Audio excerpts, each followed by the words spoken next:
welcome to episode 65 of the Craft House Magic Podcast. My name's Ellie and I'm coming to you today from Norwich in Norfolk in the UK. And today is, what is the date? It's the 11th of April. So I hope you've had a lovely week since the last time I spoke to you. Today we've got some knitting, a little bit of sewing, and I'm going to continue showing some of my grandmother's dresses as my blast from the past. I have no confessions. I'm not guilty. And I've got some information on my shop update, which will be the 12th of April tomorrow at 7 p.m. And then I've got one Ask Me Anything question. So let's get on. So you can find me on Instagram, Ravelry, Facebook as Craft House Magic, and I have my own website, crafthousemagicc.co.uk, where you can find things for sale in my shop and also the show notes. So if you go to crafthousemagicc.co.uk, on the left hand side there's a menu and you can find show notes in that list as well as shop and all sorts of other things. Don't forget, I announced last week that I've got my knitting patterns are actually available from my website as well, including the free ones as well as the paid for patterns. So there's quite a few sock patterns mainly on there. And that's in the shop section that says downloads basically. I've got an announcement to make about the meetup that I'm arranging in Florida. So we're going on holiday to Florida sort of the end of next week. And I've arranged a little meetup that's in a little knitting shop called the Knitting Patch.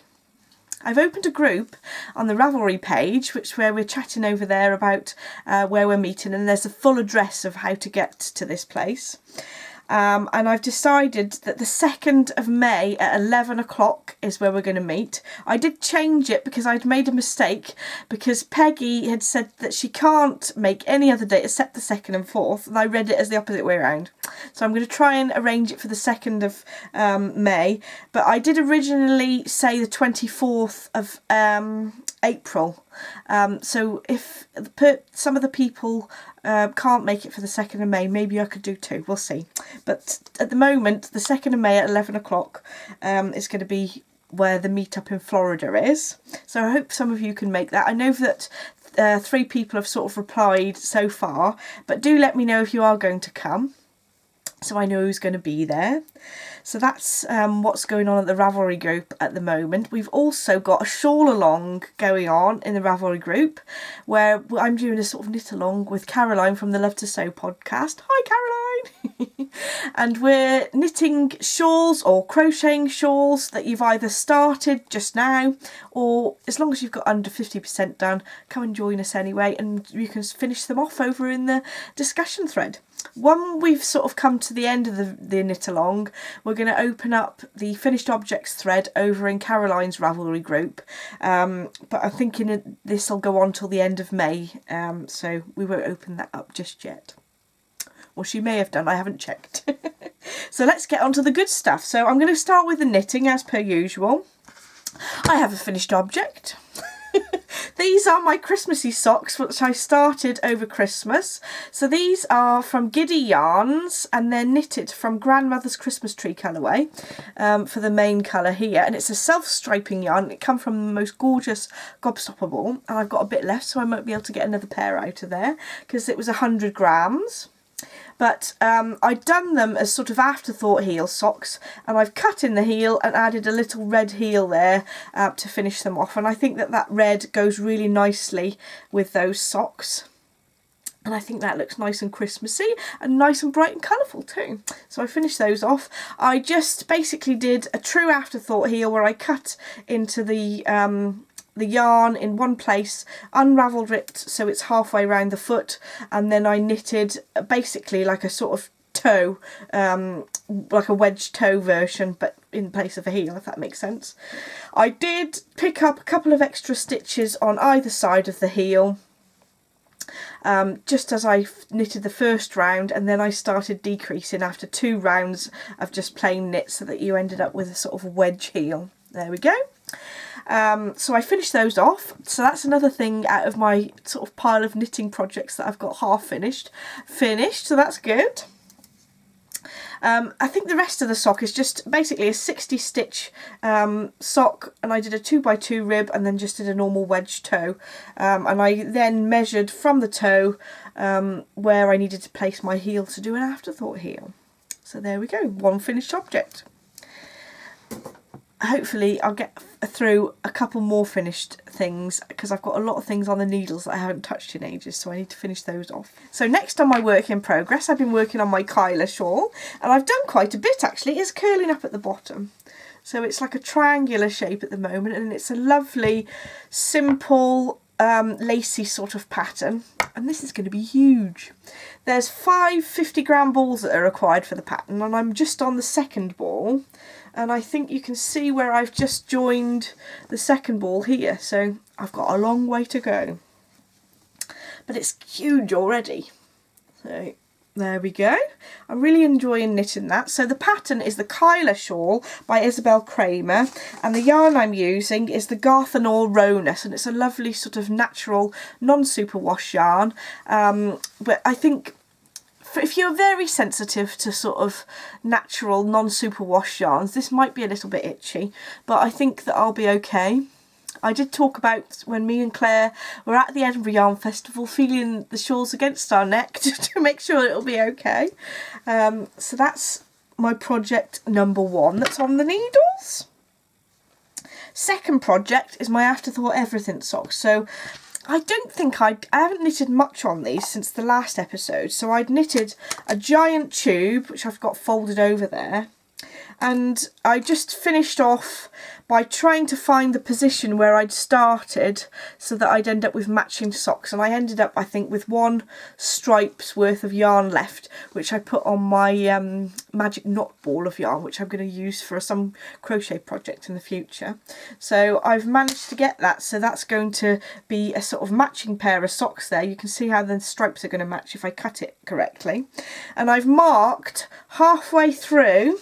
And also, I then folded that in again and discounted the ribbed area, if that makes sense. So there's the mark of halfway. I lined that up with the beginning of the plain knit, and then I've marked halfway between there. So that divides my big giant tube into 4 sections. Now what I'm going to do is I'm going to cut in between where these markers are, and I'll completely separate these sections, and these will be separate socks. So I'll get 4 socks worth of socks out of this 1 tube. So from there to the end, that'll be 1 sock, but obviously because I've got 2 there, that'll be a pair. So the cuffs will match on the first pair, and on the second pair I'll add some other yarn for the cuffs as well. So it'll be contrast cuffs, heels and toes on the second pair here, but just contrast heels and toes on this pair. But I haven't cut into them yet. There is a pattern called the Afterthought Everything sock pattern, but I can't remember who it's by, but I will pop the pattern in my show notes so that you can find the link there, which I have used before. But because I've already sort of followed that pattern, I'm just going to sort of go with it now after doing sort of 2 pairs at once with doing 1 giant tube. Because I knitted this at Edinburgh Yarn Festival, and I was then able to, able to make 2 pairs of socks from it. And I wasn't able, and then I don't have to think about too much on what I'm knitting. I could just keep going and keep on chatting to everybody.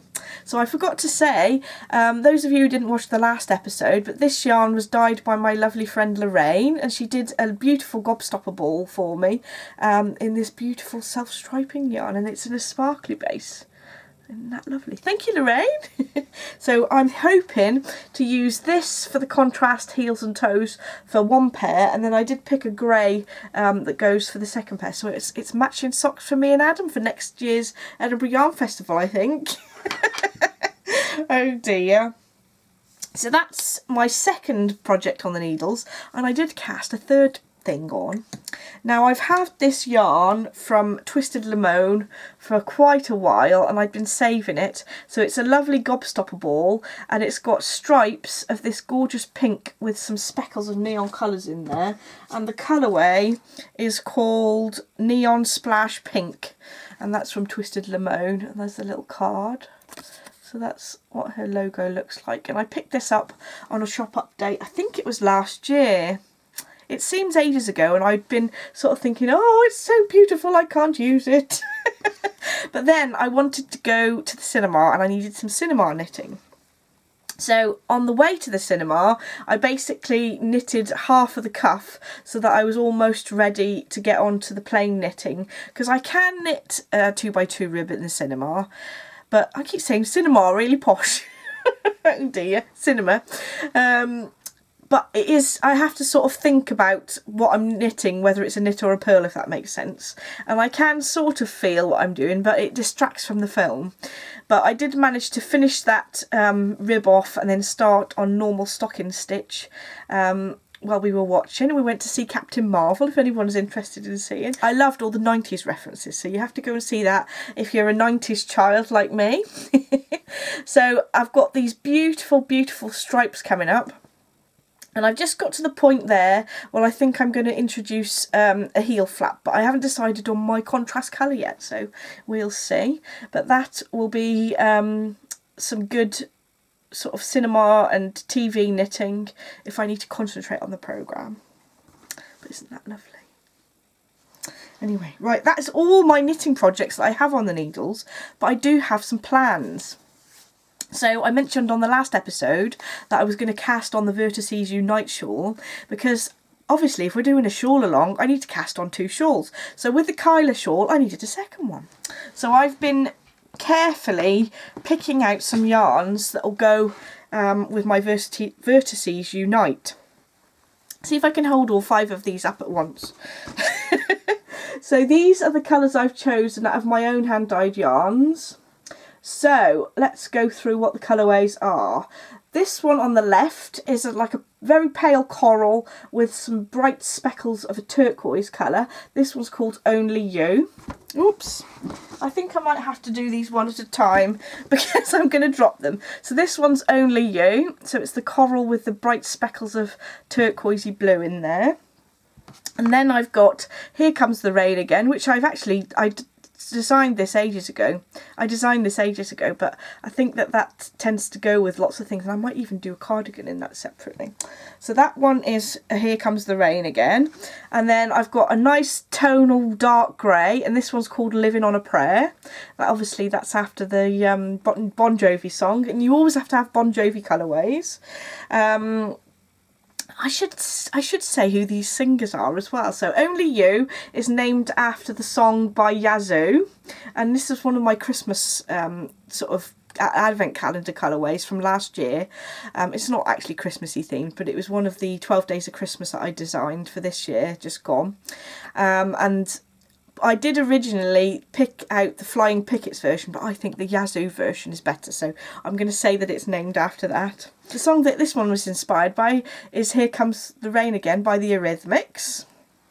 And that's sort of a grey and cream base with speckles of darker grey on there.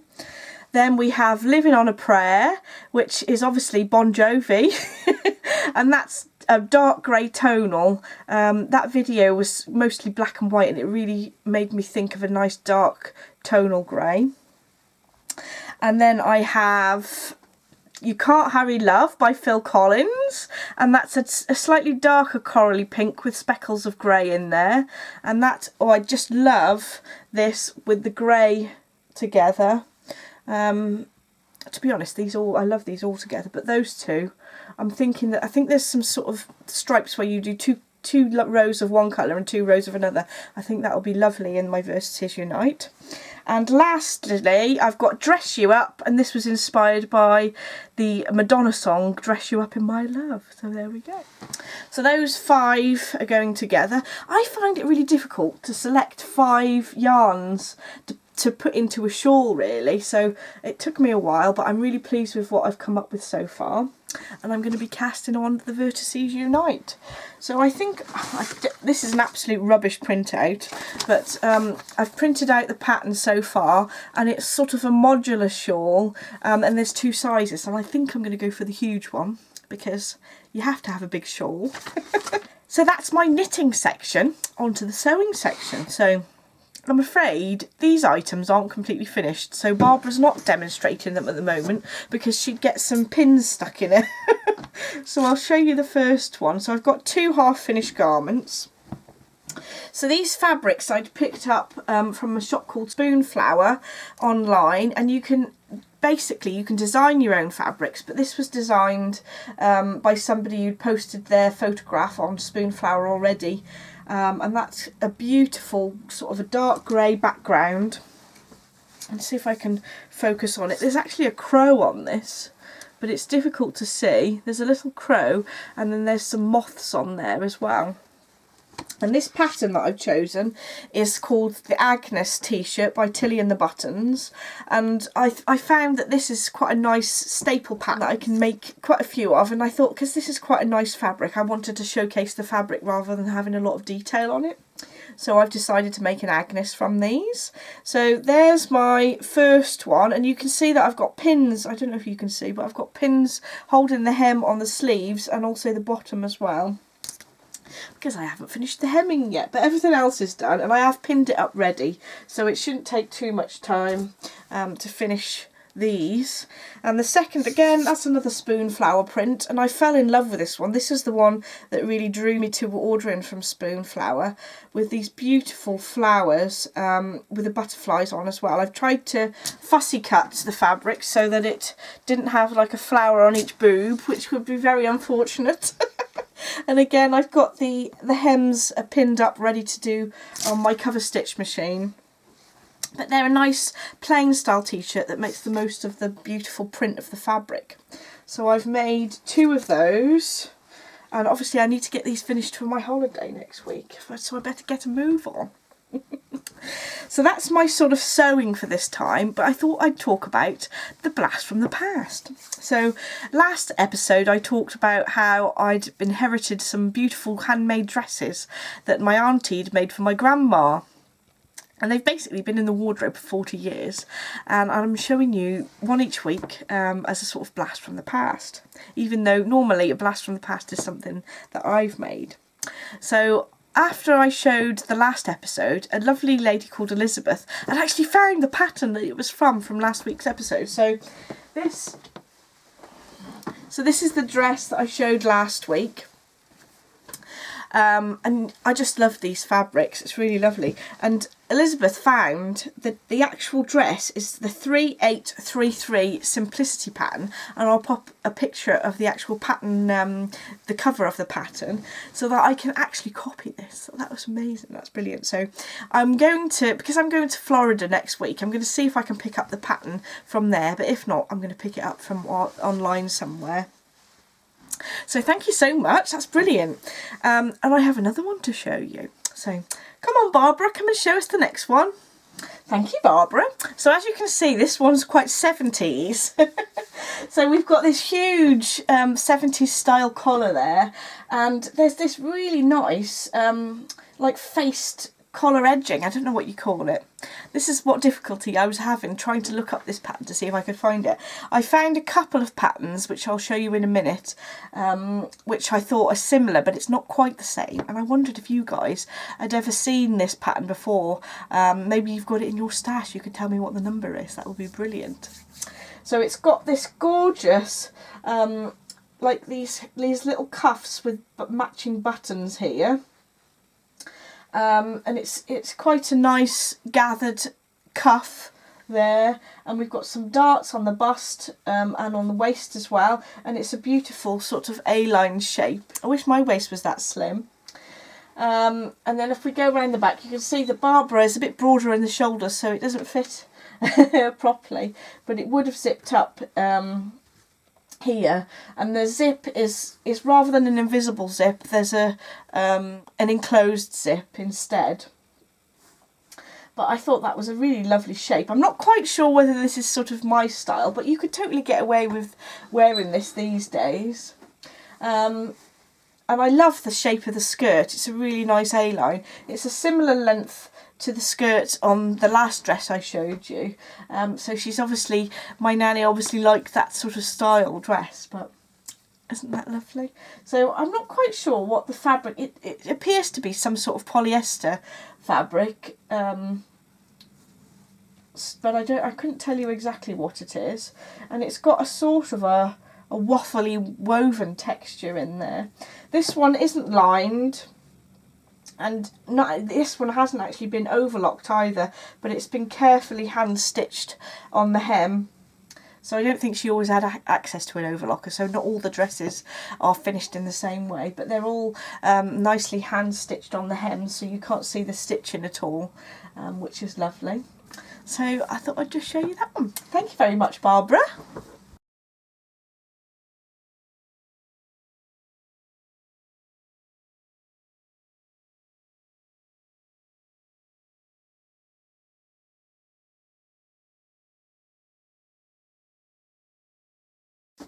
So this one's a slightly more casual dress that I suppose she must have worn sort of every day. But the patterns that I think that might be something like it are the 5914 Simplicity pattern, which I'll pop up here, or the 9219. Now these aren't exactly the same. The neck bit here isn't faced the same as the one that my auntie's made, so it'd be nice to see whether you guys can find the actual pattern. It may be that she'd copied a garment from like Marks and Spencer, so it might not be an actual pattern, but it's definitely handmade. So, right, so we've got no confessions. So I'm going to go straight on to shop update news. So again, the shop update will be the 12th of April at 7 p.m. I'm tending to do 7 o'clock in the evening now, UK time, because it seems that that might be best for most of the viewers, but if you do find it a problem, do let me know. I do find that a lot of my things don't sell out straight away at the shop update anyway, so feel free to drop in and out of the shop anytime you fancy having a look. And the things that I've got in my shop, I've got some little mini sets, and these are very similar to the ones that I dyed up for Valentine's Day, with some red and purple. This purple is slightly lighter than it's coming up on camera, and then I've got some speckledy pinks and purples, and then a sort of turquoisey blue to go there, and I've got quite a few of those in the shop. I've been making up some scissor cases, and I managed to find some of this yarn fabric again. So I've made up a few of those to go in the shop, and it's got this gorgeous greeny lining that I thought went really well with it. So that's the one type, and then I've restocked with my actual scissor print fabric ones as well with the pink lining. But obviously when you've shut it, I'll show you what it looks like with a little button. So that's the pink one, or the one with the pink lining. And there's the one with the green coloured lining. And I've also made some medium-sized bags out of the yarn fabric as well. And again, inside is the sort of coordinating greeny coloured fabric, which I think goes really well with the teal. I think I might keep one of these for myself. So yes, I've managed to get, it's a relatively old print this is, but I've managed to get a few more meters of it to make some bags as well. If you did want a notions pouch or anything, or a circular needle case in this fabric, do drop me a message and I can make a custom order for you. So that's the things that are going in the shop. Don't forget that I've actually introduced knitting patterns onto my website as well, which some of them are free, so you can just go and download them from there. And I'm also working on some bag patterns as well, so if you're interested in sewing and you'd like to know how I make my drawstring bags and my zipped bags, I'm actually in the process of working on some patterns as well, so they'll either be out just before I go on holiday or just when I get back, depending on how I get on with the editing process. So I'm almost finished with that, so that's exciting. So lastly, I've got my Ask Me Anything question, and again I've forgotten to write down who it was who asked me the question. I'm so sorry.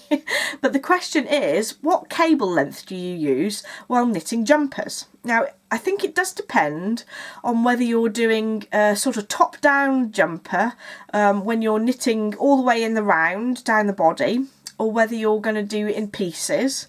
But if you're doing it in the round down the body, there's two options. So you can choose whether to knit it magic loop or whether to just knit it without having to use magic loop at all. If you're doing the one where you're just going to be doing without magic loop, you want to make sure that your cable isn't too long so that your stitches aren't stretched out over it too much.